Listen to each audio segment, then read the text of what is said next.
আমি সামিয়ার হাত ধরে বললাম, সামিয়া কোথায় ছিল এতদিন? জানো তোমাকে ছাড়া আমি কত কষ্ট পেয়েছি। সামিয়া আমার হাত থেকে ওর হাত ছাড়িয়ে নিয়ে বলল, কে আপনি? আমি কোথায় ছিলাম না ছিলাম তা আপনি জেনে কি করবেন? আমি আবার সামিয়ার হাত ধরে বললাম, প্লিজ সামিয়া, প্লিজ সামিয়া, আমার কথা শুনো আর ফিরে এসো। আমার কথা শুনে সামিয়ার সাথে থাকা ছেলে আমাকে বলল, এই ছেলে তুমি কে, আর আমার স্ত্রীকে এসব কি বলছো? ছেলেটার কথা শুনে আমার মাথা গরম হয়ে গেল।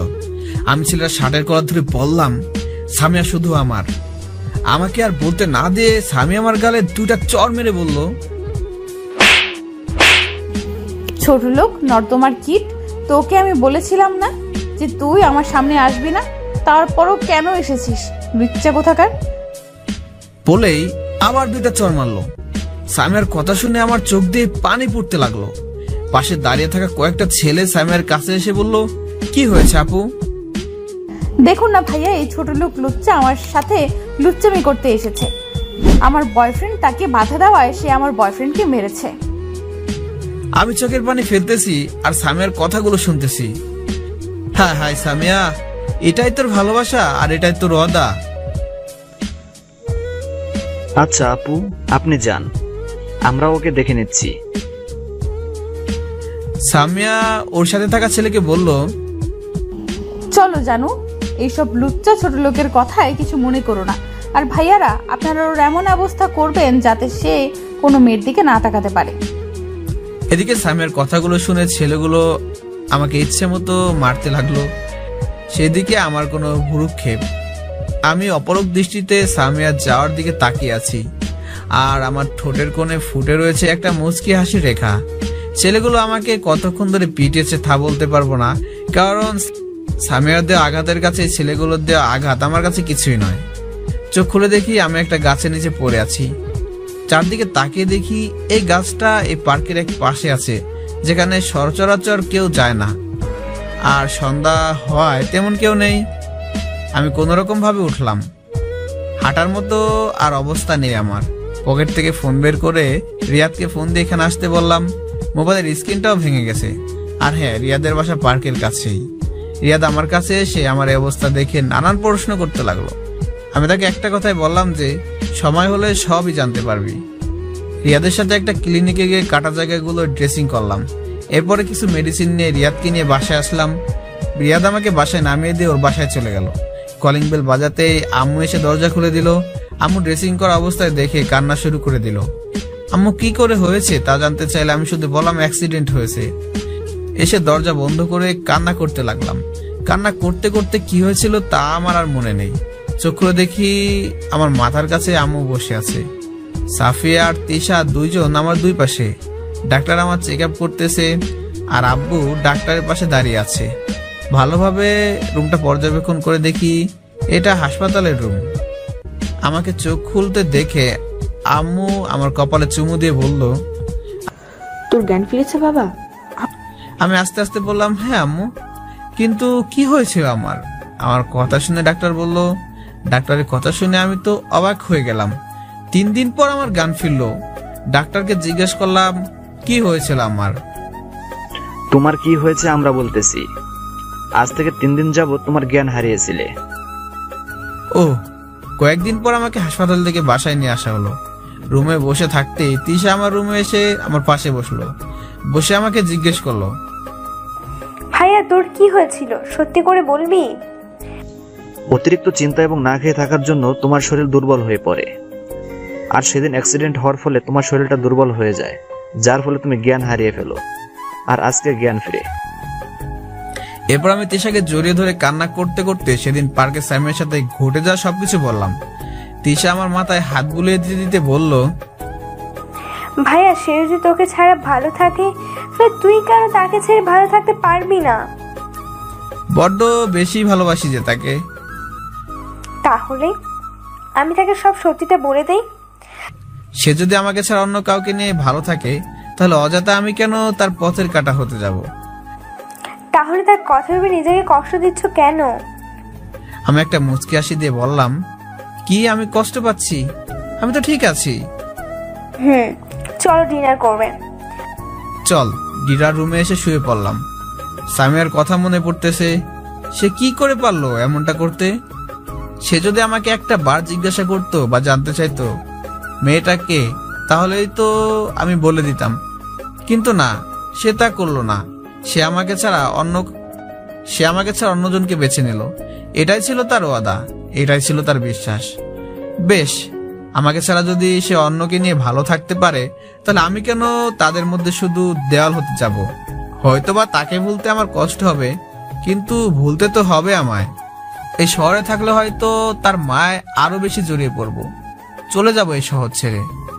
সকালে ঘুম থেকে উঠে নাস্তা করার সময় আমি এই শহর ছেড়ে দূরে কোথাও যেতে যাচ্ছি।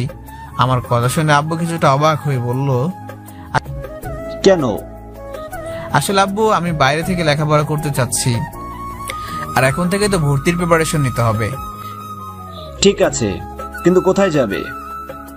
তিশা আমার কথার মর্ম বুঝতে পেরে আব্বুকে বলল, আঙ্কেল, ভাইয়া যখন বাইরে থেকে লেখাপড়া করতে যাচ্ছে, তাহলে আমাদের বাসায় পাঠিয়ে দেন।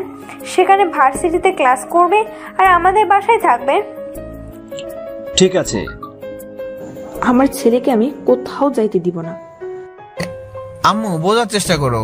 এরপরে আমি আর তিশা অনেক বোঝানোর পরে আম্মু আমাকে মামার বাসায় পাঠাতে রাজি হয়। এর কয়েকদিন পর আমি চলে আসলাম আমার চিরচেনা শহর ছেড়ে রাজশাহী ব্যস্ত নগরীতে। আসার সময় আম্মু, আব্বু আর সাফিয়াকে জড়িয়ে ধরে প্রচুর কেঁদেছিলাম, কেননা কোনোদিন তাদেরকে ছেড়ে কোথাও থাকি না।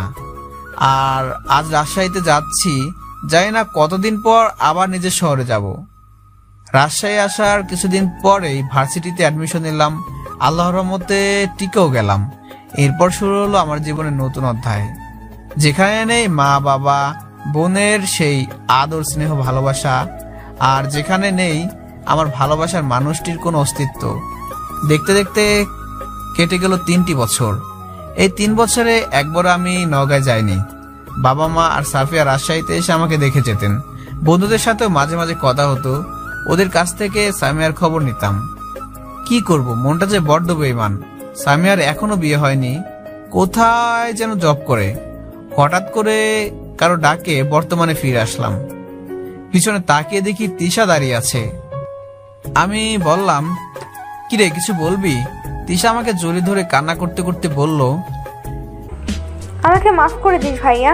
সেদিন যদি আমি তোর হাতে ফুচকা না খেতাম, তাহলে আজকে তোকে তোর ভালোবাসার মানুষ ভুল বুঝতো না। তিশা কথাগুলো বলতে বলতে আমার চোখের পানি মুছে দিল। অতীত ভাবতে ভাবতে কখন যে চোখের কোনায় পানি এসেছে বলতেই পারবো না। তিশাও কান্না করতেছে। আমিও তিশার চোখের পানি মুছে দিয়ে কপালে একটা চুমু দিয়ে বললাম, আরে পাগলি, যা হওয়ার তা হয়ে গেছে। আমার প্রতি তার ভালোবাসার চেয়ে সন্দেহটাই বেশি ছিল। আর সবচেয়ে বড় কথা হলো, সে আমার ভাগ্যে ছিল না। এসব বাদ দে, নিচে চল। তিশাকেও রুমে দিয়ে আমি আমার রুমে এসে শুয়ে পড়লাম। ফোনটা হাতে নিয়ে দেখি রাত 1টা বাজে। কখন যে এত রাত হয়েছে বলতেই পারবো না। সকালে মামির ডাকে ঘুম ভাঙলো। ঘুম থেকে উঠে ফ্রেশ হয়ে নাস্তা করে মামিকে বলে কলেজে গেলাম। কলেজে গিয়ে দেখি একটা ছেলে একটা মেয়েকে অশ্লীল ভাষায় কথা বলতেছে। ছেলেটাকে আমি চিনি অবশ্য, অন্য ডিপার্টমেন্টের 4র্থ বর্ষের ছাত্র, নাম শিহাব। বাবা প্রভাবশালী হয়, সে একটু ক্ষমতার বড়াই দেখায়। আর মেয়েটা হলো ফার্স্ট ইয়ারের। মেয়েটাকে অশ্লীল কথাবার্তা বলায় মেয়েটির বয়ফ্রেন্ড শিহাবকে চর মারতেই শিহাবের বন্ধুরা এসে মেয়েটার বয়ফ্রেন্ডকে মারতে লাগলো। শিহাবের একটা বন্ধু মেয়েটির বয়ফ্রেন্ডকে এমনভাবে মেরেছে যে তার নাক দিয়ে রক্ত বের হতে লাগলো। এটা দেখে আমার শরীরের ভিতর অন্যায়ের প্রতিবাদকারী রক্তগুলো গরম হতে লাগলো। আমি রাফি আর সিফাতকে নিয়ে ওদের উপর ঝাঁপিয়ে পড়লাম। আর আমাদের একটা সংগঠন আছে যারা অন্যায়ের মোকাবেলা করতে সর্বদা নিয়োজিত। আর এই সংগঠনের প্রতিষ্ঠাতা আমি এবং আমার বন্ধুরা ওদেরকে মারতেছে। একটু পরে কলেজে পুলিশের গাড়ি ঢুকলো। গাড়িটা আমাদের কাছে এসে থামলো। আর গাড়ি থেকে কিছু পুলিশ বের হয়ে এসে আমাকে আর আমার বন্ধুদের, মানে যারা মারামারি করতেছে, তাদেরকে গাড়িতে তুললো। আমিও কিছু বললাম না, কারণ এদেরকে কিছু বলে কোনো লাভ নেই, এরা অর্ডার প্রাপ্ত। আমি বন্ধুদেরকে চুপ থাকতে বললাম। একটু পরে আমাদেরকে থানায় নিয়ে যাওয়া হলো। গাড়ি থেকে নামিয়ে আমাদেরকে একটা রুমে নিয়ে যাওয়া হলো। কিছুক্ষণ পরে সামিয়া রুমে প্রবেশ করলো আর হাতে একটা লাঠি সোজা আমার কাছে এসে বলতে লাগলো, মাস্তান হয়ে গেছিস না? দাঁড়া, আজ তোর মাস্তানি বের করতেছি। সামিয়া যখন আমাকে লাঠি দিয়ে মারতে আসবে ঠিক তখনই আমি এক হাত দিয়ে লাঠিটা আটকে অন্য হাত দিয়ে ঠাস ঠাস করে গালে দুইটা চর মেরে বলতে লাগলাম, ক্ষমতার বড়াই দেখাচ্ছিস আমার কাছে এসে? শোন, তোদের মতো 4-5টা পুলিশকে আমার পকেটে রাখি। কখনো জানতে চেয়েছিস কি কারণে আজকে ছেলেগুলোকে মারতেছিলাম? কখনো জানতে চেয়েছিস কি সেদিন মেয়েটার সাথে আমার বন্ধুর কেন বিয়ে দিয়েছিলাম? তা তোরা কখনোই জানতে চাসনি। তাদেরকে বিয়ে দিয়েছিলাম কারণ তারা একে অপরকে ভালোবাসতো। তাদের ভালোবাসাকে পৃথিবীতে টিকিয়ে রাখতে আমরা সেদিন তাদেরকে বিয়ে দিয়েছিলাম। আরে তোকে তো ভালোবাসার কথা বলে লাভ নাই। তুই তো কোনোদিন কাউকে ভালোবাসিসনি। তুই ছিলি স্বার্থপর। তোর ভালোবাসার মানুষটার প্রতি ছিল তোর সন্দেহ। ইচ্ছে মতো ছুঁড়ে ফেলবি, ইচ্ছে মতো ব্যবহার করবি। শোন, তোকে একটা কথা বলি, আর কখন আমার পিছে লেগে থাকিস না, আর ভালো থাকিস। সামিয়া এতক্ষণ মাথা নিচু করে আমার কথাগুলো শুনতেছে। আমাদের রুমে, মানে আমাদের যে রুমে রাখা হয়েছে সেখানে সামিয়া ছাড়া আর কেউ নেই। সামিয়ার চোখের কোণে পানি জমা হয়েছে। আর আমার বন্ধুরা আমার এরকম কথা শুনে কিছুটা অবাক হয়ে গেল। আমি আর কোনো কথা না বলে বন্ধুদের সাথে নিয়ে থানা থেকে বের হয়ে আসলাম। বাইরে এসে যে পুলিশ আমাদেরকে গাড়িতে করে এখানে নিয়ে এসেছিল তাকে বললাম, আপনি আমাদের যেখান থেকে নিয়ে এসেছেন সেখানে রেখে আসুন। এই ছেলে, তোমার সাহস তো দেখছি কম নয়, তুমি আমাকে কাজের আদেশ করতেছো? আমি একটা মুচকি হাসি দিয়ে বললাম, আপনি আমাদের রেখে আসবেন নাকি বিনা কারণে আমাদেরকে থানায় নিয়ে আসার কারণে চাকরিটা হারাবেন? হাবিলদার আমার কথা শুনে কিছুটা চমকে উঠল। হঠাৎ সামিয়া থানা থেকে বের হয়ে আমাদের কাছে এসে হাবিলদারকে বলল, হাবিলদার সাহেব, আপনি ওনাদের যেখান থেকে নিয়ে এসেছেন সেখানে রেখে আসুন। Yes ma'am. এরপরে আমরা গাড়িতে উঠলাম। আসার সময় সামিয়ার দিকে তাকিয়ে দেখি আমার দিকে রক্তিম চোখে তাকিয়ে আছে। মনে হচ্ছে কাছে পেলে ভর্তা বানিয়ে ফেলবে। আর আমার প্রতি রাগারি কথা, একজন পুলিশ অফিসারকে এইভাবে অপমানিত হওয়াটা লজ্জারই বিষয়। কিন্তু কি করব, সে তো আমাকে কম কষ্ট দেয়নি। কলেজের ভিতরে ঢুকে আমাদের নামিয়ে দিয়ে চলে গেলেন তারা। আমাদের দেখে কলেজের স্টুডেন্টরা বেশ অবাক হয়েছে, কারণ মারামারি করার পরেও যে পুলিশ তাদের সম্মানের গাড়িতে করে কলেজে রেখে যাবে এটা বেশ অবাক হওয়ারই কথা। আজকে আর কেউ ক্লাস করলাম না। আর হ্যাঁ, আমরা সংখ্যায় ছিলাম 9 জন। সবাই মিলে ক্যান্টিনে গেলাম। বসে থেকে নাস্তা করতেই সিফাত জিজ্ঞাসা করলো, মামুন, তুই কি আমাদের থানার পুলিশ ম্যামকে চিনিস?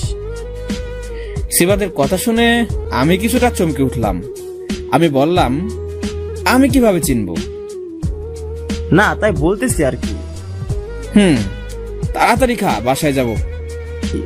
ঠিক আছে। এরপর নাস্তা করে বন্ধুদের থেকে বিদায় নিয়ে বাসায় চলে আসলাম। কলিং বেল বাজাতেই মামি এসে দরজা খুলে দিল। আমাকে দেখে বলল, কি হয়েছে আব্বু, তুই এখন চলে আসলি যে? শরীর খারাপ নাকি? না মামি, আমি ঠিক আছি, ভালো লাগতেছে না তাই চলে আসলাম। ও আচ্ছা, ফ্রেশ হয়ে এসো। ওকে। রুমে এসে ওয়াশরুমে ঢুকে শাওয়ার ছেড়ে দিয়ে ভিজতে লাগলাম।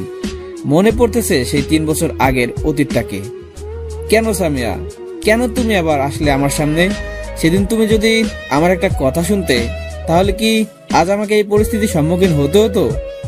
খুব সুখে থাকতাম পরিবার পরিজন নিয়ে। তোমার মায়ের ত্যাগ করতে আমাকে পাড়ি জমাতে হয়েছে এই ব্যস্ত নগরীতে। ছেড়ে চলে আসতে হয়েছে আমার সেই চিরচেনা শহরটাকে, চিরচেনা পথগুলোকে। ছেড়ে আসতে হয়েছে চিরচেনা মুখগুলিকে। কিন্তু আজ তুমি আমার সামনে। বেশ কিছুক্ষণ পর ওয়াশরুম থেকে বের হয়ে রুমে এসে ড্রেস চেঞ্জ করে নামাজ পড়ে লাঞ্চ করার জন্য নিচে আসলাম। নিচে এসে দেখি মামি সবাই বসে থেকে টিভি দেখতেছে। আমিও মামির পাশে বসলাম। বেশ কিছুক্ষণ আড্ডা দিয়ে মামি আর আমি লাঞ্চ করতে ডাইনিং টেবিলে গেলাম। মামি আমাকে নিজের হাতে খাইয়ে দিচ্ছেন। আসলে এরকম মামি পাওয়া ভাগ্যের ব্যাপার। নিজের পরিবারকে ছেড়ে তাদের কাছে চলে এসেছি, কিন্তু তারা কখনো আমাকে পরিবারের অভাবটা বুঝতে দেয়নি। যাকে লাঞ্চ শেষ করে মামির আরো কিছু সময় ধরে আড্ডা দিয়ে রুমে আসলাম। রুমে এসে ফোনটা হাতে নিয়ে গান শুনতে শুনতে ঘুমিয়ে পড়লাম। বিকেলে তিশা এসে আমাকে ঘুম থেকে জাগিয়ে তুললো। আসলে নামাজ পড়ে বের হলাম বন্ধুদের সাথে আড্ডা দিতে। সিফাত, আমি আর রাফি এই তিনজন বাইক নিয়ে গেলাম পদ্মার চরে। প্রকৃতির মাঝে সময়টা বেশ ভালোই কাটলো। মন বিষণ্ণতার সময় এমন জায়গা আসাটা মন্দ নয়, বেশ উপকারী বলা যায়। তিনজন মিলে কিছু সময় কাটানোর পরে যে যার মতো চলে আসলাম। বাসায় আসতে একটু সন্ধ্যা হয়ে গেল। রুমে এসে ফ্রেশ হয়ে স্টাডি করতে বসলাম। স্টাডি করতে করতে কখন যে সময় পার হয়ে গেল বলতেই পারবো না। তিশা এসে ডিনারের জন্য ডেকে গেল। ডিনার করে রুমে এসে শুয়ে পড়লাম। সকালে ঘুম থেকে উঠে নাস্তা করে ঘড়িতে দেখি কলেজে যাওয়ার সময় প্রায় হয়ে এসেছে। তিশাকে নিয়ে বের হলাম কলেজের উদ্দেশ্যে। তিশার কলেজে নামিয়ে দিয়ে আমি আমার কলেজে চলে আসলাম। বাইক রেখে বন্ধুদের কাছে গেলাম। গিয়ে দেখি সিফাত আর মিমি বসে আছে, কিন্তু রাফি আর নীলিমা এখনো আসেনি। নতুন কাপল তো, এখন সকাল ঘুম থেকে উঠতে একটু দেরি হবেই। প্রায় 10 মিনিট পর রাফি আর নীলিমা আসলো। রাফি আর নীলিমা আমাদের কাছে এসে বসতেই সিফাত রাফিকে উদ্দেশ্য করে বলল, কিরে নতুন কাপড় আসছে তো দেরি হলো কেন? রাতে চাপ বেশি পড়ছিল নাকি? সিফাতের কথা শুনে আমি হাসতে লাগলাম। রাফি লজ্জা মাখা মুখে একটা হাসি দিয়ে বলল, আরে না, চাপ কিসের হবে। নীলিমা মাথা নিচু করে বসে আছে, আর মিমিও লজ্জা পেয়ে সিফাতকে খোঁচা দিয়ে বলল, এই তোমার মুখে কি কিছুই আটকায় না নাকি? আরে তুমি এত লজ্জা পাচ্ছ কেন? লজ্জা পাবো না তো কি করব? এইসব প্রশ্ন কেউ মানুষকে করে? রাতে ওদের মধ্যে কি হয়েছে না হয়েছে তা তোমাকে বলবে নাকি?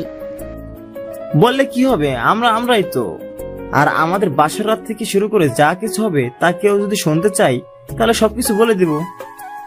কি, তোকে আমি বিয়েই করব না, তুই আমার মান সম্মান সব কিছু শেষ করে দিবি। সিফাত মিমির কথায় কিছুটা ভয় পেয়ে বলল, এই কলিজা, আমি কাউকে কিছু বলবো না, প্লিজ তুমি আমাকে ছেড়ে যেও না। মনে থাকবে তো? ওদের এমন কাহিনী দেখে আমি, রাফি আর নীলিমা হাসতে লাগলাম। সিফাত আমাদেরকে হাসতে দেখে আমাদের দিকে রক্তিম চোখে তাকিয়ে বলল, আমার এই অবস্থায় দেখে তোদের হাসি বের হচ্ছে। আমি হাসতে হাসতে বললাম, কি করবো বল, তুই অন্যজনের রাতের খবর শুনতে যে তোর নিজের কি অবস্থা হতে চলছিল। কিছুক্ষণ আড্ডা দিয়ে ক্লাসে গেলাম। শেষের ক্লাসে স্যার এসে বলল, প্রিন্সিপাল স্যার আমাদের সকলকে হলরুমে যেতে বলেছে। ক্লাস শেষ করে সবাই হলরুমে গেলাম।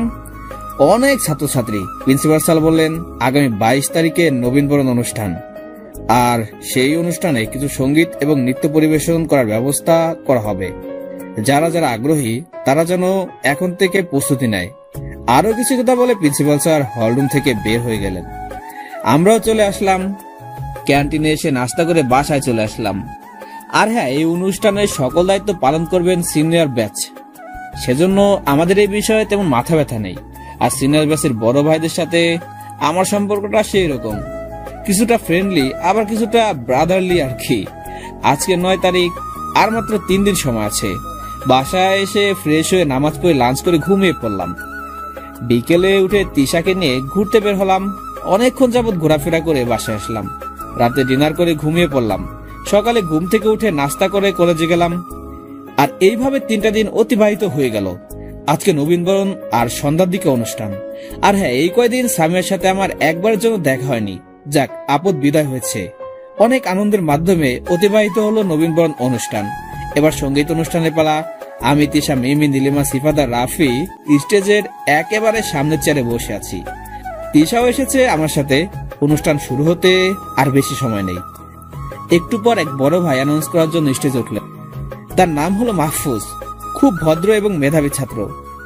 এরপর বেশ কয়েকটা সঙ্গীত পরিবেশন হয়ে গেল। এবার নৃত্যের পালা। নৃত্য কয়েকটা সিনিয়র আপু এবং কয়েকটা জুনিয়র আপু পরিবেশন করলেন। খুবই ভালো লাগলো। অনুষ্ঠান প্রায় শেষের দিকে, আর 2-1টা গান হতে পারে। এরপরে মাহফুজ ভাই স্টেজে এসে মাইক্রোফোন হাতে নিয়ে বললেন, সম্মানিত দর্শক বিন্দু, আমাদের অনুষ্ঠান প্রায় শেষের দিকে, আর একটা সঙ্গীত পরিবেশন করে আমরা এই অনুষ্ঠানটি শেষ করব। এই অনুষ্ঠানের শেষ মুহূর্তে আপনাদের সামনে সঙ্গীত পরিবেশন করবেন আমাদের শ্রদ্ধেয় ছোট ভাই মামুন। মাহফুজ ভাইয়ের কথা শেষ হতে প্যান্ডেলের নিচটা করতালিতে মুখরিত হয়ে উঠেছে। আর আমার তো যায় অবস্থা। গান গাইতে পারি সেটা ব্যাপার না, মাহফুজ ভাইয়া আমাকে গান গাইতে দেখেছেন বলে আজকে আমাকে গাইতে বললেন। কিন্তু যে কোনো বিষয়ে একটা চর্চা প্রয়োজন। আমি কি করব ভেবে পাচ্ছি না। আমার বন্ধুরা তিশাও গান গাইতে বলছে।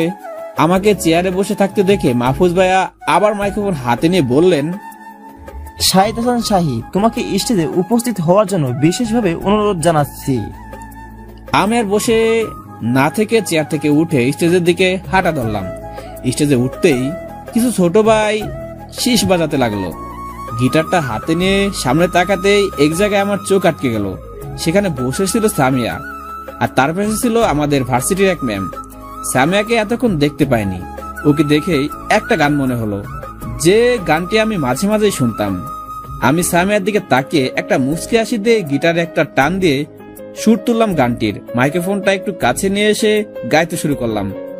মেয়ে তুই মানুষ ভালো না রে, মানুষ ভালো না, মেয়ে তোর মনটা ভালো না, মেয়ে তুই মানুষ ভালো না, মেয়ে তোর মনটা ভালো না রে, এত ভালোবেসে ওরে তোর মনটা পেলাম না, মনের দামে মনটা যে তোর কেনা হলো না, এত ভালোবেসে ওরে তোর মনটা পেলাম না, মনের দামে মনটা যে তোর কেনা হলো না, মেয়ে তুই মানুষ ভালো না রে, মানুষ ভালো না, মেয়ে তোর মনটা ভালো না, মেয়ে তুই মানুষ ভালো না রে।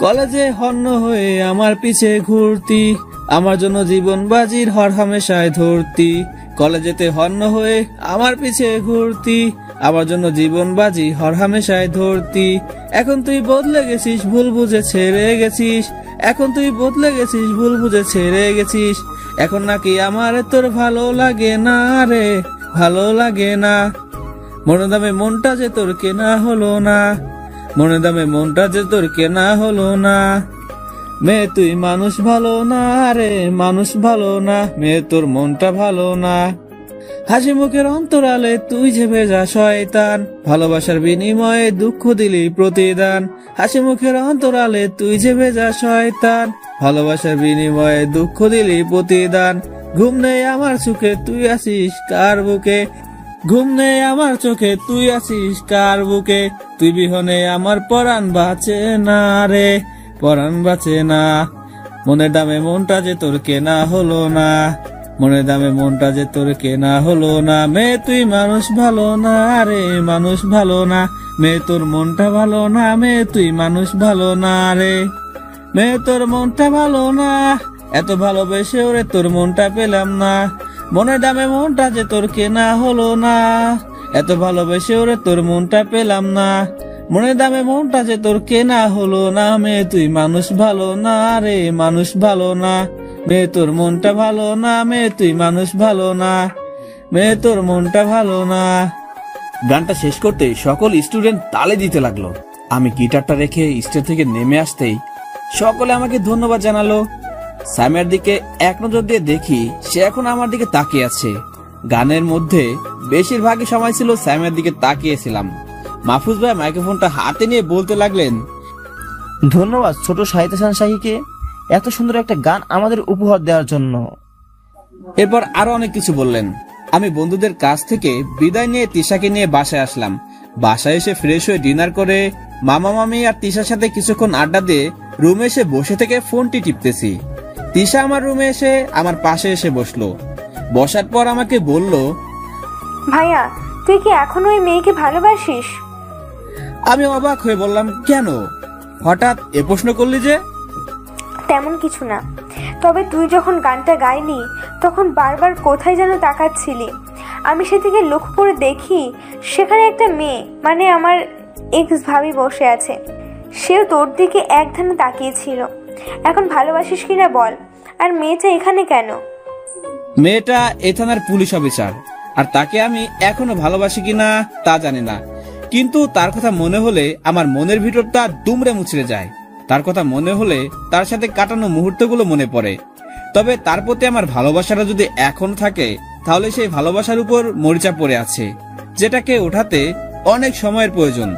এসব বাদ দিয়ে রুমে গিয়ে ঘুমিয়ে পড়। ভাবিকে নিয়ে আসার জন্য আমাকে লাগলে বলিস। পেকে গেছিস? যা তাড়াতাড়ি। তিশা রুম থেকে যাওয়ার পর আমিও ঘুমিয়ে পড়লাম। সকালে ঘুম থেকে উঠে নাস্তা করে কলেজের উদ্দেশ্যে রওনা দিলাম। তিশাকে ওর কলেজে নামিয়ে দিয়ে আমি আমার কলেজে গেলাম। কলেজে যাওয়ার পর বাইকটা পার্ক করে বন্ধুদের কাছে গেলাম। বন্ধুদের সাথে কিছুক্ষণ আড্ডা দিয়ে ক্লাসে গেলাম। সামিয়ার মনটা এখন বেশ খারাপ। তার মনে হচ্ছে সে অনেক বড় ভুল করে ফেলেছে। এমনটা এর আগে কখনোই হয়নি। সেদিন মামুনের কথা আর গতকালের মামুনের গানের কথাগুলো সামিয়াকে খুব হার্ট করেছে। গত রাতে সামিয়া ভালোভাবে ঘুমাতে পারেনি। চোখ বন্ধ করতেই মামুনের সাথে কাটানো মুহূর্তগুলো তার মনে পড়ে যায়। সকালে বিছানা থেকে উঠে হালকা নাস্তা করে থানার উদ্দেশ্যে গাড়ি নিয়ে বেরিয়ে পড়লো সামিয়া। কলেজের সামনে দিয়ে থানায় যেতে কলেজের গেটে সামিয়ার নজর আটকে গেল।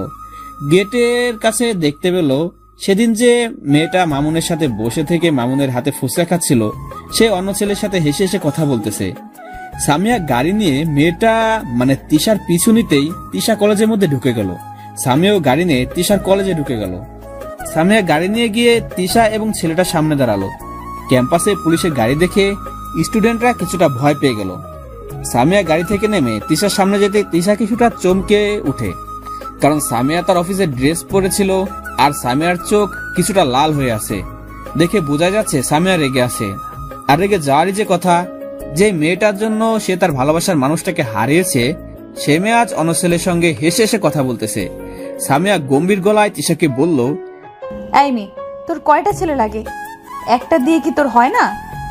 তিশা আর তিশার সাথে থাকা ছেলেটা সামিয়ার কথা শুনে হতভম্ব হয়ে গেল। সামিয়া ঠান্ডা ভাবে বলল, ম্যাম আপনার কথা ভুল হচ্ছে, আমরা জাস্ট ফ্রেন্ড। তিশার কথায় সামিয়া আরো রেগে বলল, আমারই ভুল হচ্ছে। তুই আমার কাছ থেকে আমার ভালোবাসার মানুষটাকে কেড়ে নিয়েছিস, তাকে ছেড়ে দিয়ে আজকে অন্য ছেলের সাথে।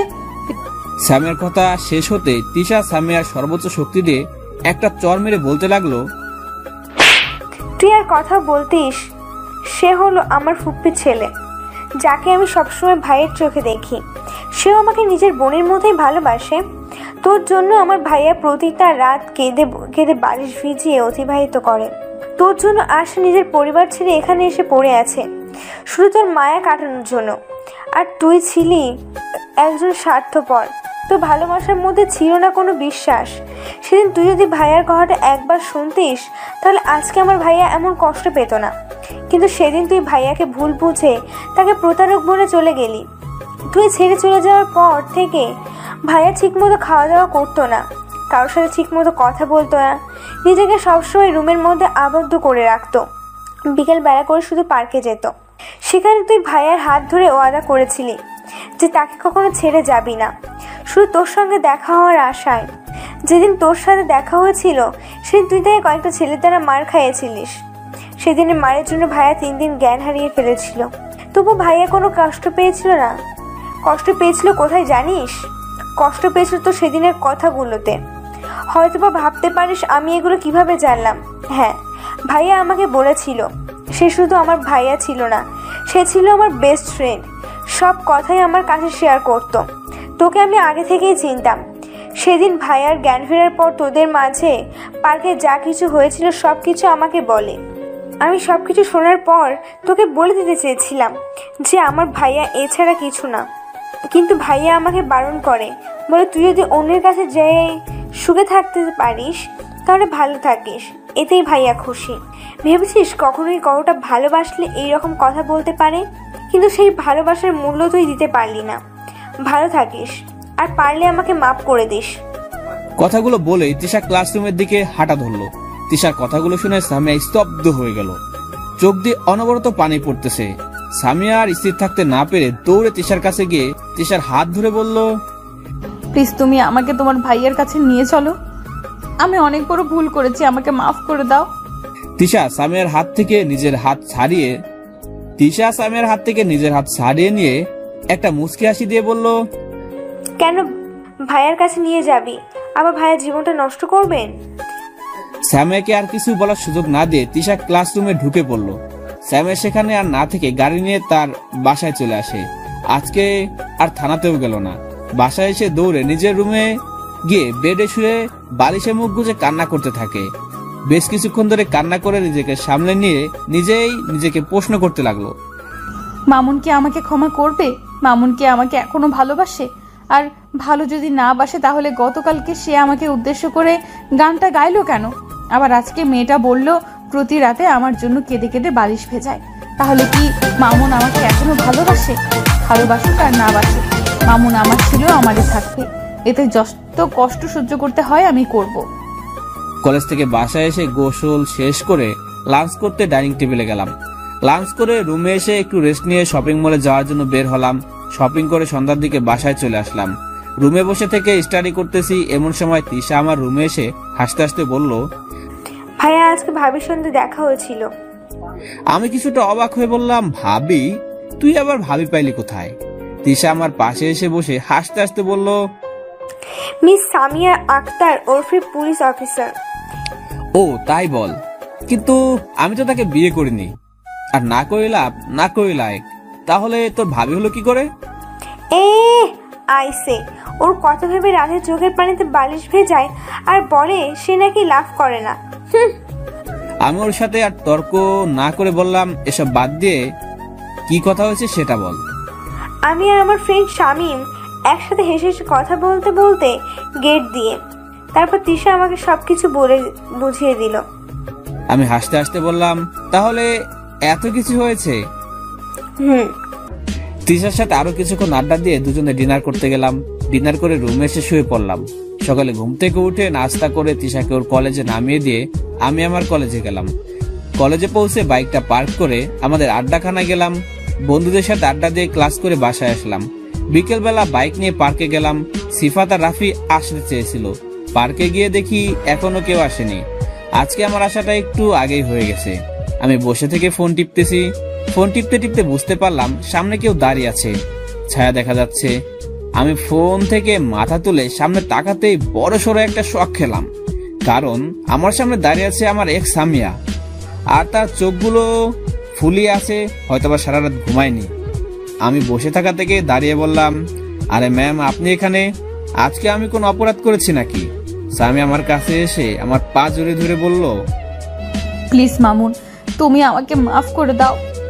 আমি না শুনে না বুঝে তোমাকে ভুল বুঝেছি। প্লিজ আমাকে মাফ করে দাও।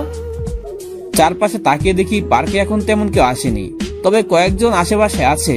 তারা আমার আর সামিয়ার দিকে তাকিয়ে আছে। অবাক করার বিষয় হলো সামিয়া এখন পুলিশের পোশাক পরিহিত অবস্থায় আছে। মনে হয় থানা থেকে বাসায় যাচ্ছিল। আমি সামিয়াকে বললাম, ম্যাম কি করতেছেন? পা ছাড়ুন, সবাই দেখতেছে। না, আমি ছাড়বো না। তুমি আমাকে মাফ না করলে আমি ছাড়বো না।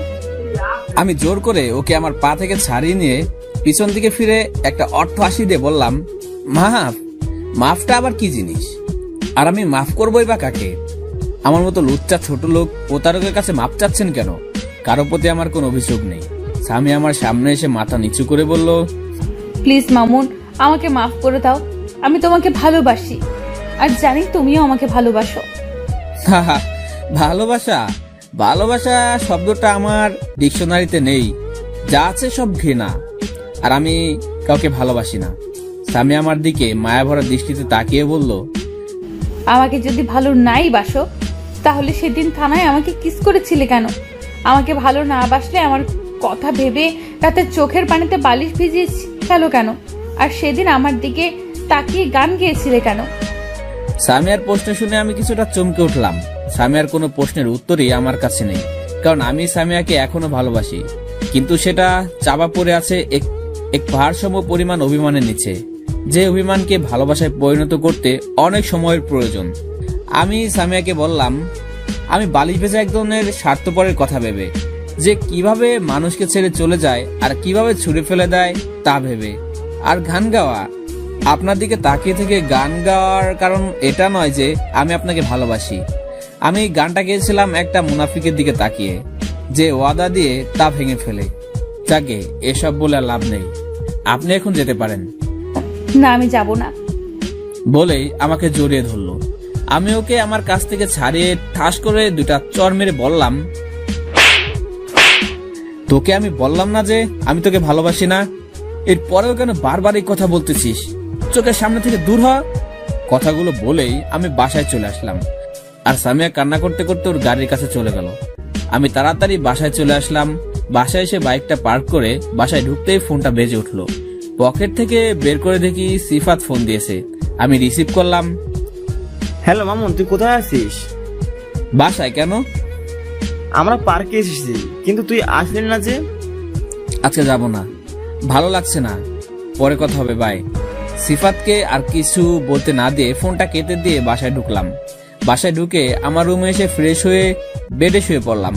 কখন যে ঘুমিয়ে পড়েছি বলতেই পারবো না। তিশার ডাকে ঘুম থেকে উঠলাম।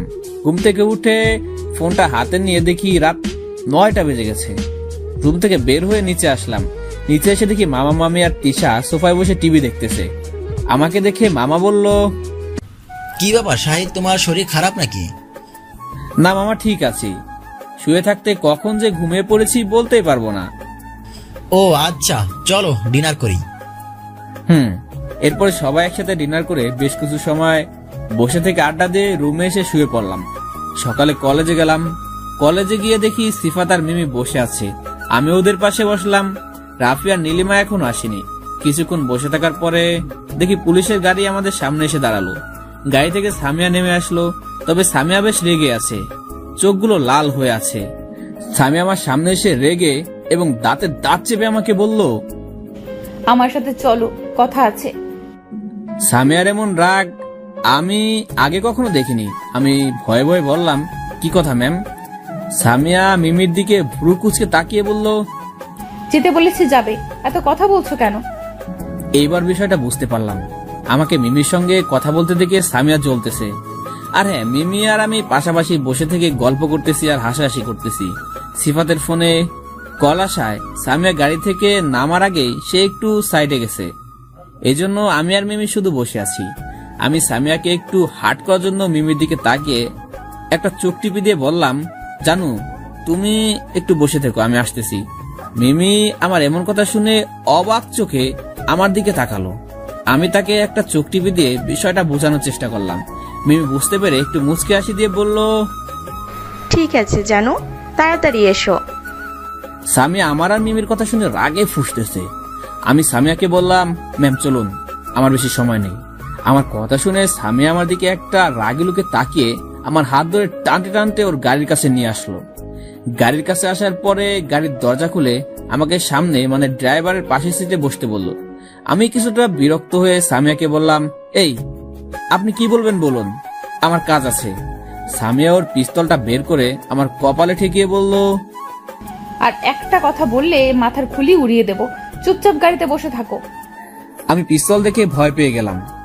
এই মেয়ের বিশ্বাস নেই, কখন যে কি পরে বসে। সামিয়া এসে ড্রাইভিং সিটে বসে গাড়িটা স্টার্ট দিয়ে চালাতে শুরু করলো। কোথায় যাচ্ছে সেটা জানি না, কিন্তু পথটা আমার চেনা, কারণ এই রাস্তাটা হলো থানার রাস্তা। আমি সামিয়াকে বললাম, কোথায় নিয়ে যাচ্ছ আমাকে? সামিয়া আমার দিকে একবার রক্তিম চোখে তাকিয়ে আবার ড্রাইভিং করায় মনোযোগ দিল। আমি তো বোকা বনে গেলাম। কোথায় তাকে শাস্তি দিব ভেবেছিলাম, কিন্তু না, সে আমাকে ভয় দেখাচ্ছে। আমি পকেট থেকে ফোন বের করে হুদাই কানে লাগিয়ে বলতে লাগলাম, হ্যালো জানু, তুমি 10 মিনিট ওয়েট করো, আমি আসতেছি। আর হ্যাঁ, তোমার সকালের কিসটা কিন্তু দারুণ হয়েছিল। একটু থেমে আবার বললাম, ঠিক আছে, পরে কথা হবে, বাই। ফোনটা পকেটে রেখে সামিয়ার দিকে তাকিয়ে দেখি সামিয়ার চোখ মুখ লাল হয়ে গেছে। বুঝলাম না রাগে নাকি কষ্টে, হয়তোবা রাগেই হবে। আমি একটা মুচকি হাসি দিয়ে বাইরের দিকে তাকিয়ে দেখতে লাগলাম বাইরের দৃশ্য। সামিয়া গাড়ি নিয়ে থানার ভিতরে ঢুকলো। সামিয়া গাড়ি থেকে নেমে আমার কাছে এসে দরজা খুলে আমার হাত ধরে টানতে টানতে ওর কেবিনে নিয়ে গেল। থানায় এখনো কেউ আসেনি। কয়েকটা পুলিশ বসে থেকে তাদের কাজ করতেছে। সামিয়া আমাকে ওর কেবিনে নিয়ে যাওয়ার সাথে সাথে দরজা লাগিয়ে দিল। দরজা লাগিয়ে দিয়ে আমার সামনে এসে আমার শার্টের কলার চেপে ধরে বলল, অন্য একটা মেয়ের কিস তোর দারুণ লাগে তাই না? কই, আমার কথা তো কোনোদিন বলিস না। দাঁড়া, আজকে তোকে দেখাচ্ছি। কথা শেষ করতে না করতে আমার মাথা পিছন থেকে খামছে ধরে আমার ঠোঁট আর ওর ঠোঁট এক করে নিল। সামিয়ার এরকম ব্যবহার দেখে আমি তো হতভম্ব হয়ে গেলাম। আমিও আর রেসপন্স না দিয়ে পারলাম না। বেশ কিছুক্ষণ পর আমি ওকে ছেড়ে দিয়ে ঠাস করে একটা চর মেরে বললাম, ভেবেছিস কি তোর এই রাগ অভিমান দিয়ে আমার কাছে এসে আমার মনকে, আমার ভালোবাসাকে জয় করবি? সেটা কখনো হবে না। সামিয়া আমার হাত ধরে বলতে লাগলো, প্লিজ মামুন, তুমি আমাকে মাফ করে দাও। কি করব বলো, তোমাকে অন্য মেয়ের সাথে দেখলে আমার খুব কষ্ট হয়। তুমি যখন গাড়িতে বসে থেকে অন্য মেয়েদেরকে কিস করার কথা বলেছিলে, তখন আমার মনে হচ্ছিল কেউ আমার বুকের ভেতর হাতুড়ি দিয়ে পেটাচ্ছিল। হ্যাঁ, আমি জানি আমি তোমার সাথে অন্যায় করেছি, তোমাকে কষ্ট দিয়েছি, তোমাকে তোমার পরিবার থেকে আলাদা করেছি। তবে এটাও সত্যি যে তুমি আমাকে এখনো ভালোবাসো, সেটা তুমি প্রকাশ করো না। কারণ আমার প্রতি তোমার অভিমান, রাগ, ঘৃণাটা ভালোবাসার তুলনায় অধিক রয়েছে, আর থাকাটাই স্বাভাবিক। তবে আমি তোমাকে আগে যেরকম নিজের করে রেখেছিলাম, যে রকম করে ভালোবেসেছিলাম, আবার সেই রকম করেই তোমাকে ভালোবাসবো। আগে যে রকম করে তোমার ভালোবাসাটা পেয়েছিলাম, এখনো সেই ভালোবাসাটাকে আদায় করে নিব। হয়তোবা কষ্ট হবে, হোক, তবু আমি তোমাকে ভালোবাসবো। আমার প্রতি তোমার অভিমান দূর করাবো। এতক্ষণ সামিয়া নিচের দিকে তাকিয়ে থেকেছিল। কথাগুলো শেষ হতেই সামিয়া আমার চোখের দিকে উৎসুকভাবে তাকিয়ে আছে। লক্ষ্য করলাম সামিয়ার চোখের কোণে পানি জমা হয়েছে। সে হয়তোবা আমার কাছ থেকে আশা করছে যে আমি যেন তাকে জড়িয়ে ধরে বলি, এই পাগলি, আমি সবকিছু ভুলে গেছি, এখন থেকে আমরা সবকিছু নতুন করে শুরু করব। কিন্তু আমি আর কারোর মায়ে নিজেকে জড়াতে চাই না। আমি একটু মুচকে হাসি দিয়ে বললাম, দেখো সামিয়া, আগে যা হওয়ার তা হয়েছে। এখন তুমি আর আমার পথে বসে থেকো না, কারণ আমি চাই না আমার জন্য কারোর সুন্দর ভবিষ্যৎ, কারো সুন্দর আশা আকাঙ্ক্ষা নষ্ট হয়ে যাক। তুমি অন্য কাউকে বিয়ে করে সংসার শুরু করো, তাকে নিয়ে ভবিষ্যৎটাকে গড়ো। সামিয়া আমার মুখের দিকে তাকিয়ে থেকে বলল, কেন, তোমাকে দিয়ে কি আমি আমার সুন্দর ভবিষ্যৎটাকে সাজাতে পারি না? তোমাকে নিয়ে কি আমি আমার সংসার শুরু করতে পারি না? আমি এবার জোরে জোরে হাসতে হাসতে বললাম, আমাকে নিয়ে কেন তুমি সংসার করতে যাবে? আমি তো একটা প্রতারক। আমি মানুষের মন নিয়ে, মানুষের ভালোবাসা নিয়ে খেলা করি। অযথা আমার মতো প্রতারককে, লুচ্চাকে কেন জীবনে জড়াবে বলো? মামুন, আমাকে কি আর একবার সুযোগ দেওয়া যায় না? প্লিজ আমাকে ক্ষমা করে দিয়ে আমাকে তোমার বুকে জড়িয়ে নাও না। দেখো সামিয়া, আমি আর কোনো ছলনাময়ীর ছলনাতে নিজেকে জড়াতে চাই না, আর আমি এসব বলতে চাচ্ছি না। আর কিছু বলবে কি? আমি কলেজে যাব। সামিয়া একটা দীর্ঘশ্বাস ফেলে বলল, আর কিছু বলবো না। আর আমার সাথে চলো, আমি তোমাকে গাড়িতে করে কলেজে নামিয়ে দিয়ে আসতেছি। ধন্যবাদ, আমি একাই যেতে পারবো। সামিয়া আমার দিকে হাত জোর করে করুণ ভাবে তাকিয়ে বলল, প্লিজ মামুন, আমি তো তোমার কাছ থেকে বেশি কিছু চাইনি। ঠিক আছে চলো।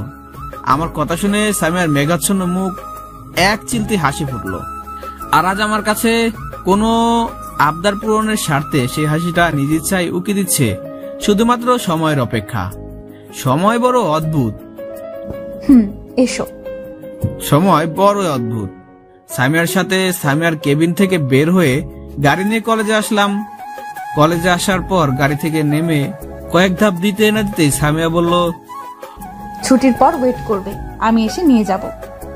সামিয়ার কথা শুনে আমি পিছনে ঘুরে ওর কাছে গিয়ে বললাম, এই যে মিস, আমি আপনার সঙ্গে এসেছি বলে এর অর্থ এই নয় যে আমি সবসময় আপনার সঙ্গে ঘোরাফেরা করব। আর হ্যাঁ, এরপর থেকে যেন আমার কাছে আপনাকে না দেখি, মনে থাকে যেন। সামিয়া কিছুক্ষণ চুপ করে থেকে বলল, বললেই হলো, আমিও সহজে ছেড়ে দেওয়ার মেয়ে নই। আমি ওর কথা শুনে একটা হাসি দিয়ে প্যান্টের পকেটের মধ্যে 2 হাত ঢুকিয়ে দিয়ে হাঁটতে হাঁটতে ক্লাসে চলে আসলাম। ক্লাসে এসে দেখি স্যার ক্লাস শুরু করে দিয়েছে। হাতের ঘড়িতে দেখি 15 মিনিট দেরি হয়ে গেছে। ক্লাসের দরজায় গিয়ে বললাম, may I come in sir? Yes, but এত লেট করলে কেন? স্যারের প্রশ্ন শুনে ভেবাচেকা খেয়ে গেলাম। কি বলবো ভেবে পাচ্ছি না। এখন বলাও যাবে না যে আমি সামিয়ার সাথে থানায় গিয়েছিলাম। আমি আমতা আমতা করে বললাম, আসলে স্যার আমাকে আর বলতে না দিয়ে বলল, কি আসলে আসলে করতেছো? বৌমাকে নিয়ে ঘুরতে গিয়েছিলে নাকি? এই কথা বলে স্যার হো হো করে হাসতে লাগলো। স্যারের এই কথা শুনে ক্লাসে হাসি রোল পড়ে গেল, আর আমার তো মান সম্মানের ফালুদা বানিয়ে দিল। আমি আর কিছু না বলে আমার সিটে বসে পড়লাম। আসলে স্যার আমার মামার ফ্রেন্ড। স্যার প্রায় মামার বাসায় আসে, আর মামার বাসায় আসা মানে আমার সাথে দেখা হওয়া। মামার বাসাতে আমি, মামা আর স্যার বসে থেকে আড্ডা দিতাম। এই জন্য স্যারের সাথে আমার ছাত্রের তুলনায় বন্ধুত্বের সম্পর্কটা বেশি। সব ক্লাস শেষ করে আমি, সিফাত, মিমি, রাফি আর নীলিমা ক্যান্টিনে গেলাম। ক্যান্টিনে যাওয়ার পরে একটা টেবিলে 5 জন বসে নাস্তা অর্ডার করলাম। নাস্তা করতে করতে মিমি বলল, মামা, কাহিনী বল। কি আবার কাহিনী? ন্যাকামি বন্ধ করে বল যে পুলিশ ম্যামের সামনে আমাকে জানু বললি কেন? কি? তোমাকে জানো বলেছে, তাও আবার পুলিশ ম্যামের সামনে? কি হয়েছে মামুন, বল। কোন পুলিশ ম্যাম রে মিমি? মিমি রাফিকে উদ্দেশ্য করে বলল, তোর বিয়ের দিন থানাতে যে পুলিশ ম্যাম ছিল সেটা। ও, আমিও কিন্তু একটা বিষয় লক্ষ্য করতেছি যে মামুন কিন্তু পুলিশ ম্যামের সামনে থাকা অবস্থায় অন্যরকম বিহেভ করতেছে। মনে হচ্ছে এরা দুজন আগে থেকে পরিচিত। মামুন, সত্যটা কি বলবি ভাই? ভাইয়া বলেন। আমি জানি এদের সঙ্গে পেঁচাল পেরে লাভ হবে না, তাই আমি বললাম, তোরা তো আমার এক্স মানে সামিয়ার কথা জানিস তাই না? কিন্তু তোর সামিয়ার সাথে এখানকার স্বার্থ কি? তুই তো সামিয়ার জন্যই আর কোনো মেয়ের সাথে রিলেশনে যাসনি। ওই সামিয়া হলো তোদের পুলিশ ম্যাম। রাফি আর সিফাত একসাথে অবাক হয়ে, কি? হ্যাঁ। তাহলে সামিয়ার সাথে এমন ব্যবহার করতেছিস কেন? তোরা তো সবকিছু জানিস, তারপরেও এসব প্রশ্ন করতেছিস কেন? জানি, কিন্তু এখন সবকিছু বলে তোকে ফিরিয়ে নে। দেখ, আমি এসব এখন আর বলতে পারতেছি না। এখন বাসায় যাব, চল। চল সবাই। এরপর বন্ধুদের কাছ থেকে বিদায় নিয়ে বাসায় চলে আসলাম। আর হ্যাঁ, রাফি এখন নীলিমাকে নিয়ে রাফির বাসায় থাকে। আমি বাসায় এসে ফ্রেশ হয়ে লাঞ্চ করে ঘুমিয়ে পড়লাম। বিকেলে তিশা এসে বায়না ধরলো ওকে নিয়ে নাকি ঘুরতে যেতে হবে। ফ্রেশ হয়ে তিশাকে নিয়ে একটা পার্কে আসলাম। তিশা আর আমি বেশ কিছুক্ষণ ঘোরাফেরা আড্ডা দিয়ে একটা জায়গায় বসে পড়লাম। হঠাৎ এক জায়গায় নজর পড়লো, দেখি সামিয়া আমার তিশার দিকে মায়াবী হরিণীর মতো তাকিয়ে আছে, আর চোখ দুটিতে আষাঢ়ের মেঘগুলো লুকোচুরি খেলতেছে। এই বুঝি ঝরে পড়বে মেঘগুলো বাড়ি রূপে। আমি তিশাকে বললাম, তিশা চল বাসায় যাব। তিশা আমার দিকে তাকিয়ে একটা রহস্যময় হাসি দিয়ে বলল, তুই একটু বাইরে যায় অপেক্ষা কর, আমি আসছি। ঠিক আছে, তাড়াতাড়ি আসিস। তিশাকে বলে আমি পার্কের বাইরে এসে বাইকের উপর বসে তিশার আসার জন্য অপেক্ষা করতে লাগলাম। অপরদিকে তিশা সামিয়ার কাছে গিয়ে বলল, এই যে আপনি এখানে কি করতেছেন? সামিয়া তিশার কথায় চমকে উঠে বলল, কই কিছু না। তিশা মুচকি এসে সামিয়ার একটা হাত ধরে বলল, আমার ভাইয়াকে ভালোবাসো? সামিয়া মাথা নেড়ে হ্যাঁ সম্মতি দিল। আর কখনো কষ্ট দিবে না তো? কখনো ছেড়ে যাবে না তো? সামিয়া তিশার এমন প্রশ্ন শুনে বেশ অবাক হলো। নিজেকে সামনে নিয়ে বলল, নিজের থেকেও বেশি ভালোবাসি আর কখনো কষ্ট দেব না। তোরা ছেড়ে গিয়েছিলে কেন? সেদিন যদি তুমি আমার জায়গায় থাকতে তাহলে তুমি কি করতে বলো? হ্যাঁ, আমার ভুল হয়েছিল। আমি সেদিন তাকে কিছু জিজ্ঞাসা না করেই এমন ব্যবহার করেছিলাম, কিন্তু সত্যি বলতেছি আমি তাকে খুব ভালোবাসি। তাহলে সেদিন যে ছেলেটাকে বয়ফ্রেন্ডের পরিচয় করিয়ে দিয়েছিলে সেটা কে? সামিয়া অন্যদিকে মুখ করে বলল, ওই ছেলেটা হলো আমার মামাতো ভাই মারুফ। তার সাথে আমার কোনো সম্পর্ক ছিল না, জাস্ট ভাই বোন। সেদিন আমি শাহিদকে কষ্ট দেওয়ার জন্য এমন করেছিলাম, যাতে সে বুঝতে পারে ভালোবাসার মানুষটির সাথে প্রতারণা করলে, তাকে ছেড়ে অন্যের সাথে ঘোরাফেরা করলে কেমন লাগে। কিন্তু কখনো বুঝতে পারিনি আমার সেই কাজের জন্য আজ আমাকে এত কষ্ট পেতে হবে। তিশা সামিয়ার কাঁধে হাত রেখে বলল, যদি আমি তোমাকে আমার ভাবি বানাতে সাহায্য করি তাহলে? তিশার কথা শুনে সামিয়া এক চিলতে হাসি দিয়ে বলল, সত্যি তুমি আমাকে তোমার ভাইকে পেতে সাহায্য করবে? তিশার কথা শুনে সামিয়া তিশাকে জড়িয়ে ধরে কান্না করতে করতে বলল, তোমাকে যে কি বলে ধন্যবাদ দিব সেই ভাষা আমার নেই। তিশা সামিয়ার মাথায় হাত বুলে দিতে দিতে বলল, আমি কিছু চাই না, তুমি শুধু আমার ভাইয়াকে দেখে রাখবে। ঠিক আছে, চলো বাসায় যাই। এরপরে সামিয়া আর তিশা পার্ক থেকে বের হলো। তিশা বাইকে উঠলো আর সামিয়া ওর বাসায় চলে গেল। আমি তিশাকে নিয়ে বাসায় আসলাম। বাসায় এসে ফ্রেশ হয়ে একটু স্টাডি করে ডিনার করে এসে শুয়ে থেকে ভাবতে লাগলাম, সামিয়াকে কি আমি মেনে নিব? সে তো তার ভুল বুঝতে পেরেছে। না, আমি আর কারোর মায় নিজেকে জড়াবো না। এসব ভাবতে ভাবতে ঘুমিয়ে পড়লাম। সকালে কারো নরম হাতের ছোঁয়ায় আমার ঘুম ভাঙলো। কেউ আমার মাথায় আর কপালে হাত বুলে দিচ্ছে, তবে মনে হচ্ছে হাতের ছোঁয়াটা বেশ পরিচিত। চোখ খুলতেই আমি শোয়া থেকে উঠে বসলাম, কারণ যে আমার মাথায় হাত বুলে দিচ্ছে সে হলো আমার আম্মু। আমি আম্মুকে এখানে দেখে অবাক হয়ে জিজ্ঞাসা করলাম, আম্মু তুমি এত সকালে এখানে কখন আসলে? আম্মু আমাকে জড়িয়ে ধরে কপালে চুমু দিয়ে বলল, বাবা তোকে অনেক দিন থেকে দেখিনি, আর আমার শরীরটাও বেশ খারাপ করতেছে, তাই তোকে দেখতে চলে আসলাম।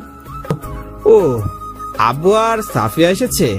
আম্মু আমার মাথায় হাত বুলে দিতে দিতে বলল, হ্যাঁ এসেছে, তোর মামার সাথে গল্প করতেছে। ফ্রেশ হয়ে নিচে আয়। ঠিক আছে আম্মু, তুমি যাও, আমি ফ্রেশ হয়ে আসতেছি। আম্মু নিচে গেল আর আমি ফ্রেশ হওয়ার জন্য ওয়াশরুমে ঢুকলাম। ফ্রেশ হয়ে নিচে নামতে সোফায় একজনের প্রতি নজর পড়তে আমি বড়সড় একটা শক খেলাম, কারণ সোফায় বসেছিল সামিয়া। সোফায় বসে থেকে তিশা আর সাফিয়ার সাথে গল্প করতেছে। সামিয়াকে এখানে দেখে কিছুটা রাগ উঠলো আমার, কিন্তু তার প্রকাশ করতে পারলাম না, কারণ এখানে আব্বু আম্মু মামা মামি সবাই আছে। আমি আব্বুকে সালাম দিয়ে কেমন আছে তা জিজ্ঞাসা করলাম। এরপরে সাফিয়াকে জিজ্ঞাসা করে আম্মুর পাশে এসে বসে পড়লাম। সাফিয়ার পাশেই বসতাম, কিন্তু সামিয়া আছে তাই আর বসলাম না। আম্মু সামিয়াকে বলল, সামিয়া তুমি এখানে কি করো মা? মামা সামিয়াকে আর কিছু বলতে না দিয়ে বলল, সামিয়া হলো আমাদের থানার এসআই। আলহামদুলিল্লাহ ভালো, কিন্তু মামুন তো আমাকে কিছুই বলেনি। আম্মুর কথা শুনে আমি তো বোকা বনে গেলাম। মনে মনে বললাম, আম্মু তুমি তো আর জানো না তোমার ছেলে বাসা ছেড়ে তোমাকে ছেড়ে এখানে এসে থাকে শুধু এই কালনাগিনীর ছলনা থেকে দূরে থাকার জন্য। আম্মুর কথা শুনে সামিয়া একটু গাল ফুলে আমার দিকে তাকিয়ে বলল, আন্টি তোমার ছেলে তো আর আমার সাথে ঠিকমতো কথাটাই বলে না, আগের মতো আর আমাকে ঘুরতে নিয়ে যায় না। সামিয়ার কথা শুনে তো মনে হচ্ছে ওকে ঠাস করে দুইটা চর লাগিয়ে দেই, তাকে নাকি আমাকে ঘুরতে নিয়ে যেতে হবে। আম্মু আমাকে বলল, কি ব্যাপার মামুন, তোরা দুইজন তো আগে সবসময় একসাথে থাকতিস, একসাথে ঘোরাঘুরি করতিস, এখন কি হয়েছে তোদের মধ্যে? আমি আমতা আমতা করে বললাম, না আম্মু কিছুই হয়নি, এখন একটু ব্যস্ত আছি তো তাই। আমার কথা শেষ হতেই সামিয়ার ফোনটা বেজে উঠলো। রিসিভ করে কথা বলে ফোনটা কেটে দিয়ে আম্মুকে বলল, আন্টি আমাকে এখনই থানায় যেতে হবে, আমি গেলাম, পরে কথা হবে। বলেই হাঁটা ধরলো। মামা সামিয়াকে বলল, সামিয়া আবার এসো আমাদের বাসায়। সামিয়া আমার দিকে তাকিয়ে একটা মুচকি হাসি দিয়ে বলল, ঠিক আছে আঙ্কেল, আসবো। সামিয়া চলে যাওয়ার পর আমরা সবাই বসে থেকে কিছুক্ষণ গল্প করে নাস্তা করলাম। নাস্তা করার পরে আমি তিশা আর সাফিয়াকে নিয়ে শপিং করতে বের হলাম। তিনজন মিলে অনেকক্ষণ যাবত কেনাকাটা করার পর ফুচকার দোকানে গেলাম। ওদের দুজনের জন্য 2 প্লেট ফুচকা অর্ডার করলাম। আমার খেতে মন যাচ্ছিল না, অবশ্য আমিও ফুচকা খাওয়া শিখেছি আর কি। ফুচকা খাওয়া শেষ করে ওদেরকে নিয়ে বাসায় আসলাম। বাসায় এসে গোসল করে মসজিদে গিয়ে জুমার নামাজ পড়তে গেলাম। নামাজ পড়ে বাসায় এসে সবাই একসাথে লাঞ্চ করতে বসলাম। সবাই একসাথে মানে মা বাবা মামা মামি তিশা সাফিয়া আর আমি একসাথে লাঞ্চ করতে বেশ আনন্দ লাগতেছে। অনেকদিন পর আজকে পরিবারের সদস্যের সঙ্গে লাঞ্চ করতেছি। লাঞ্চ শেষ করে সবাই বসে থেকে গল্প করতে লাগলাম। অনেকদিন পর আজ আম্মু আর মামা এক জায়গায় হয়েছে, এজন্য তারা তাদের মনের জমানো কথাগুলো প্রকাশ করছে। বেশ কিছুক্ষণ ধরে আড্ডা দিয়ে আমি আমার রুমে চলে আসলাম। বেডে বসে থেকে ফোন টিপতেছি। একটু পরে তিশা আর সাফিয়াও আমার রুমে আসলো। রুমে আসার পর সাফিয়া আমার পাশে বসতে বসতে বলল, সামিয়া আপু এখানকার পুলিশ অফিসার, তা আমাকে আগে বলনি কেন? সাফিয়া এখানকার পুলিশ অফিসার হয়েছে তা শুনে তোর লাভ কি? আমার আর সাফিয়ার অনেক দিনের আশা আমাদের ভাবি পুলিশ অফিসার হবে, মানে পুলিশ অফিসারকে আমরা ভাবি বানাবো। এক থাপ্পড় মেরে সব দাঁত ফেলে দেব। রুমে যা, ভাবি মারাচ্ছে। দেখা যাবে। আমি ধমক দিয়ে বললাম, তোরা তোদের রুমে যাবি? আমার ধমক শুনে সাফিয়া আর তিশা ওদের রুমে চলে গেল। সাফিয়া আর তিশা রুম থেকে যাওয়ার পরে আমি ঘুমিয়ে পড়লাম। বিকালে ঘুম থেকে উঠে নামাজ পড়ে রুম থেকে বের হয়ে নিচে আসলাম। বিকালে আম্মু আব্বু বাসায় চলে যাবে, কালকে আব্বুর কলেজ আছে। আর সাফিয়া এখানে 2 দিন থাকবে। আব্বু আম্মুকে বিদায় দিয়ে বাসায় আসতেই তিশা আর সাফিয়া বায়না ধুলো ঘুরতে যাবে। আমি ওদের দুজনকে নিয়ে বাসা থেকে বের হয়ে বাইকের কাছে আসতেই তিশা বলল, আজকে আমরা বাইকে যাব না, রিকশায় যাব। আমিও না করলাম না, কারণ 3 জন মিলে ঘুরতে গেলে রিকশায় যাওয়াটা বেশ ভালো। তবে 3 জনের জন্য 2টা রিকশা প্রয়োজন। বাইক রেখে ওদেরকে নিয়ে বাসার গেট থেকে বের হতেই আমার মেজাজটা বিগড়ে গেল, কারণ সামিয়া একটা রিকশায় উঠে বসে আছে আর আরেকটা রিকশা পিছনে দাঁড়িয়ে আছে। তার মানে এরা দুজন বুদ্ধি করেই সামিয়ার প্রতি আমার অভিমানটাকে দূর করাতে চাচ্ছে। যদিও সাফিয়া আর সামিয়ার ব্যাপারে তেমন কিছু জানে না, হয়তোবা এতটুকু জানতে পারে যে আমি সামিয়াকে লাইক করি। রিক্সার কাছে যাওয়ার পরে সাফিয়া আমাকে বলল, ভাইয়া তুমি সামিয়া আপু রিক্সায় উঠো, আমি আর তিশা আপু পিছনে রিক্সা উঠতেছি। সাফিয়ার কথা শুনে ওকে ঠাস ঠাস করে দুইটা চট দিয়ে বললাম, এমন কিছু করিস না যাতে আমার অন্যরূপ তোদের দেখাতে হয়। আজকে ঘুরতে যেতে চেয়েছিলিস, আমি রাজি হয়ে গেলাম, বাইকে হবে না রিক্সায় যেতে হবে, তাতেও রাজি হয়ে গেলাম। এখন এসে বলতেছিস আমাকে ওর সাথে যেতে হবে, কি পেয়েছিস আমাকে? আমার কথা শুনে রিক্সাওয়ালা আমার দিকে তাকিয়ে আছে। সামিয়া মাথা নিচু করে বসে আছে। সাফিয়া আমার হাত ধরে বলল,